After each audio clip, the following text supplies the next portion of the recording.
নমস্কার বন্ধুরা, শুভ পয়লা বৈশাখের প্রীতি ও শুভেচ্ছা। সকলের জীবনে সুখ সমৃদ্ধি আর সফলতা বয়ে নিয়ে আসুক নতুন বছর, নতুন দিন, আবার একটা নতুন বছরের শুরু।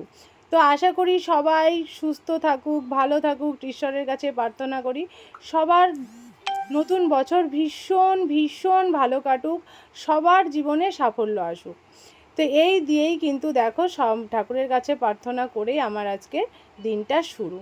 তো আজকে দোকানের পুজো, ঘরের পুজোও তো তোমাদেরকে দেখিয়েছি। আজকে এবার দোকানে চলে এসেছি, দেখো দোকানে এসেই কিন্তু ঠাকুরের কাজ শুরু করে দিয়েছি। তো এদিকে গোছাতেই কিন্তু প্রায় অনেকটাই বেলা হয়ে গেছিলো। তাও আমি দোকানে চলে এসেছিলাম কিন্তু 9টার মধ্যেই এসেই দোকান গোছানো শুরু করেছি। তার কিছুক্ষণের মধ্যেই কিন্তু পুরোহিত জেঠু চলে এসেছে। তো আমার সাজানোটা কেমন হয়েছে সেটাও কিন্তু অবশ্যই তোমরা কমেন্টে জানাতে ভুলো না। এই দেখো পুরো কমপ্লিট লুকটা, ঠিক আছে। তো এই হচ্ছে আমাদের পুরোহিত মেশো, আমরা মেশো বলে ডাকি। আমাদের ঘরের যত রকম পুজো হয় সব পুজোই এই মেশোই করে। ভীষণ ভালো পুজো করে, এত মন শান্ত হয়ে যায়, এত মনের মধ্যে একটা প্রশান্তি সৃষ্টি হয় এই মেশোর পুজোতে, কি বলবো। ভীষণই শান্তি পাওয়া যায় এনার পুজো দেখে। আর উনি নিজে হাতে অনেক সময় অনেক সুন্দর করে গোছায়। তো দেখো আমাকে দিয়ে আবার খাতাটা লেখাবে সব সময়ের জন্যই। আজ আমার দোকানটা খুব বেশি বড় না, ছোট্টর ওপরে জামা কাপড়ের একটা দোকান আছে।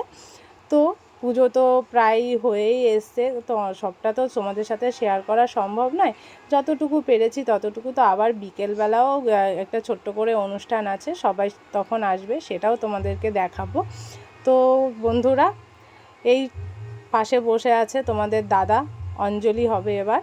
তো অঞ্জলিটা হওয়ার পরেই কিন্তু পুজোটা কমপ্লিট। তো তোমাদের কেমন লাগলো আমার ঠাকুর সাজানো গোছানোটা অবশ্যই কিন্তু কমেন্টে জানাতে ভুলো না। আর কার বাড়িতে বা দোকানে পুজো করছো সেগুলোও কিন্তু আমাদের সাথে শেয়ার করো। আর কি বলবো বলো, সবার জীবনে সুন্দর হোক, সবাই খুশি থাকুক, সবাই ভালো থাকুক, সুস্থ থাকো, এই কামনা করি বলেই রাখছি।